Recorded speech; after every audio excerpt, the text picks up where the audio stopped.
Because he's trying to find his way. He's trying to figure it out. It's frustrating. I'm trying to listen to God.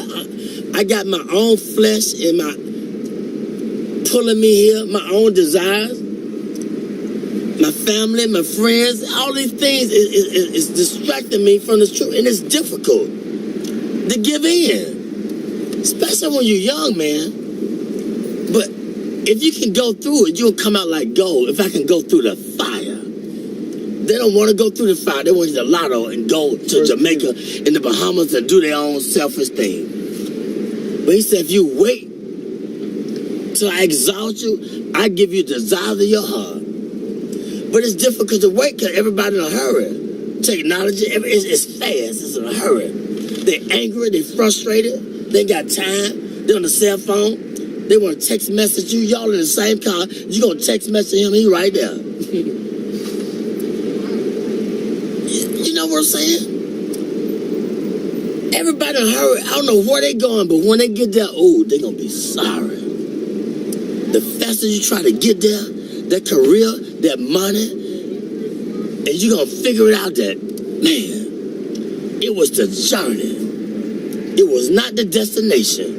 You was in a hurry to get there, to come up, to be this, to be that. And when you get there, you're going to feel discouraged more than you did before you even started to get there. Because it was the journey, the people that you didn't stop to talk to like me at Checker. The people at the gas station. You was in a hurry to get there, but it was the journey. It was the gas station. It's Checkers. It's the journey, not the destination. Because the destination is steadily evolving. We always growing in wisdom and knowledge and understanding. It's always evolving. And we can never obtain it because it's steadily, constantly evolving. The more humble you be, then the more you can be fulfilled with the truth. But when you think you got it and you on your way, then you're going to get less of it because can't nobody talk to you. You can't stop. You're in a hurry. It's a difficult thing, but you got it. I see the intensity. Especially being with him. He ain't nothing to play with. Then he talking to me, and you seeing it, you like, wow. You're already amazed at his skill and what your relationship, but he's showing you the journey. That's very important, amen. He's showing you how to relate, connect to the people. I'm gonna say this. It's a man with pushing a basket. This man right here, they brilliant now. Don't look at the outside appearance. I've seen him in action. He was pushing a basket, and I was under the bridge, and I was talking to everybody except him. He was the last person I talked to. He said, "Why didn't you talk to me first?" He said, "I should have talked." He said, "Don't you ever pass by a man pushing a basket and don't acknowledge him." I never do it in my life again. I talk to the person pushing that basket. How's your day? How you doing? I talk to the homeless people because they say be careful how you entertain strangers. And most people that came off the street and they got their career together, they won't even let you know that they've been through it. They try to act brand new. It's a testimony. What you go through, it's for us to inspire somebody else. It's for me to pull the weak ones up. It's for you to pull the weak ones up. We don't go through this because of our own selfish reasons. We go through this to give them a testimony of how far God has brought me. It was never about me. I thought about me. Why I'm going through this. He said, back up, man. Who you going to inspire? Who you going to tell somebody about the glory, the grace of God if you don't go through it? Get out of yourself. And once I step back, I be seeing the deep things of God. And so I don't play with him. I don't ask him for a lot. I just say, give me my portion for the day. I don't want a lot of things. Just give me enough that I can deal with. He said, I give you, but fulfill your bond greater than you can ever ask. I know what you desire. I know what you need. But Lord, give me my portion where I can be grateful. where I can be thankful. They unthankful, they unholy, they ungrateful, they got a job, they don't want the job, they got 40 hours, you can't work on Saturdays, you can't work on Sundays, now you got 3 days, they always complaining and griping and murmuring. Stop it. He said be grateful with the little things. And wait, and I put you there. But he gonna put us in a place where they appreciate me in the job. I don't hate going to work. I gotta watch my back. They backstabbers. You making the money, but I can't go to that job because I gotta watch my back. They haters. Put me somewhere where I love going to work. I can get up and they appreciate my work and I blend in. God say, I'm gonna put you there, but if you wanna get it, go ahead and get it.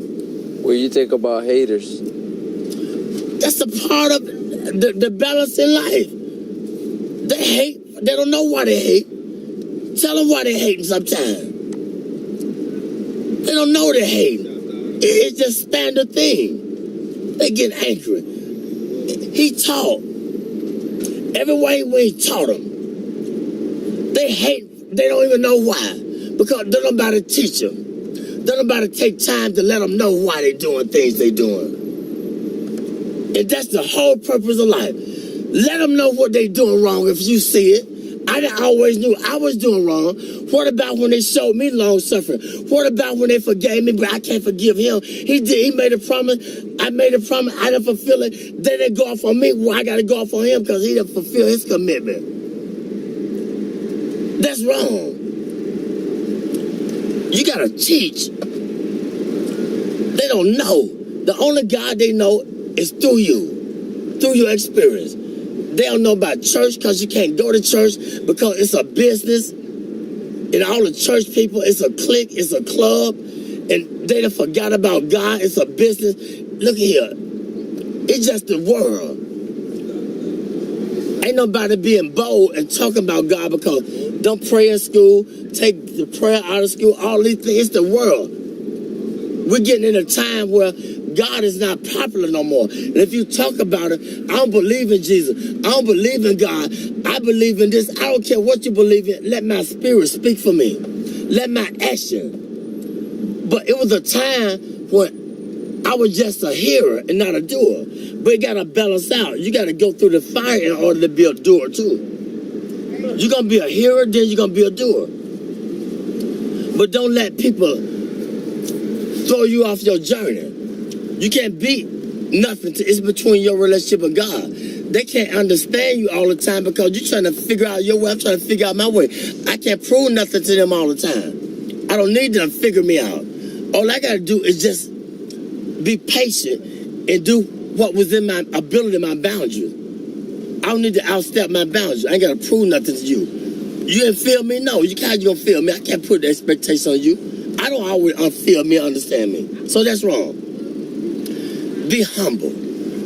Acknowledge him in all your ways. When I do wrong, I said something wrong to offend you, forgive me. I got to say it right away, get it over with. If I offend somebody at work, look, if they persecute me, look at God trying to strengthen me to show them who I serve. I say I believe, I'm walking with it. Well, teach them. They don't know. They don't know why they're doing that, to me. Let your light shine among men. They might glorify your Father in heaven. It's real, man. I experience it all the time, 24/7. But I asked for it. I wanted to be a preacher when I was 6, but I didn't know the price I had to pay. Much wisdom, much grief, much sorrow. Ain't no other way you're going to get it. But if you can just go through the fire, you'll be like gold.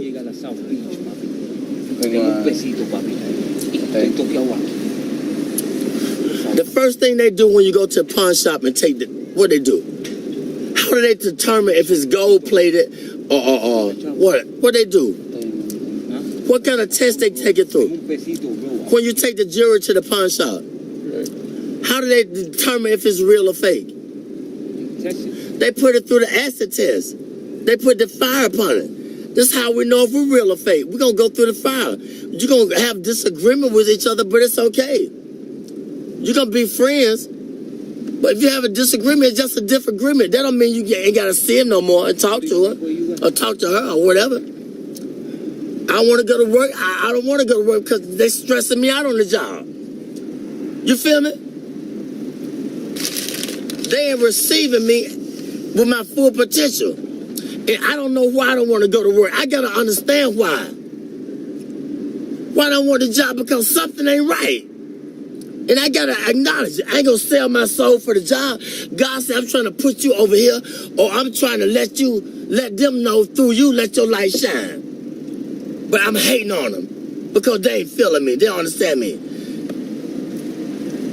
Amen. You got to teach them. You see how they flee? Yeah. They want $1, want a quarter. He could have got everything that he needed if he just would have been patient, but it's okay. You recording this? Yeah. It's okay. I'm telling the truth. It's all right. I thank God for you. Y'all are blessing to me. A true blessing. I ain't got nothing to hide. My burdens are heavy, but when I'm weak, he's strong through me. He speaks through me. The weaker I get, the more frustrated I get with my life, and I did this, I did that, then the more he speaks through me, the more he takes control of me. That's just where he wants you at. Get frustrated. That's when he gonna speak through you. But he gotta get you in that point where ain't nowhere else to go but to him. He said, those that I love, I correct them. I chastise them. When you go to jail, it's called the Department of Correction, Rehabilitation. But we get mad at the correction. He said, if I didn't love you, I would correct you. He could have took our life. Amen? Amen. He could take the life. But he corrected me. I just thank God for y'all. I see it in your eyes, but this is what Solomon asked. Solomon was the wisest man that lived. He had everything that man could desire. But one thing God said, leave the foreign women alone. But he couldn't understand why he had a desire for the foreign women. But see, the Lord knew that they were going to turn his heart against him. They were going to make him idol worship and build a God. But he didn't understand it. And I'm going to say this, the preacher, he searched the world out. He said, I want to know the basis behind wisdom and knowledge and understanding and foolishness. See, you can't know wisdom and knowledge and should be a fool, but we don't want to be foolish. That's the only way you're going to get it. You got to be a fool first. How you going to know a fool when you see a fool? How you going to know foolishness if you haven't been foolish? Foolishness, it comes with, it's painful. Because we think we all of that. We got a lot of abilities. We can create. We can send man to the moon. We can be inventors, but we're limited. If I understand that I'm limited, then that's when God takes control and gives me the wisdom that I desire. Humility. Be humble. If you don't understand your purpose, ask God. But ask him in sincerity. What's my purpose, God? Did you ever ask that question? What's my purpose? Why I'm here? What am I meant to do? But sometimes he can't tell us all at once. It might be too much. But be sincere.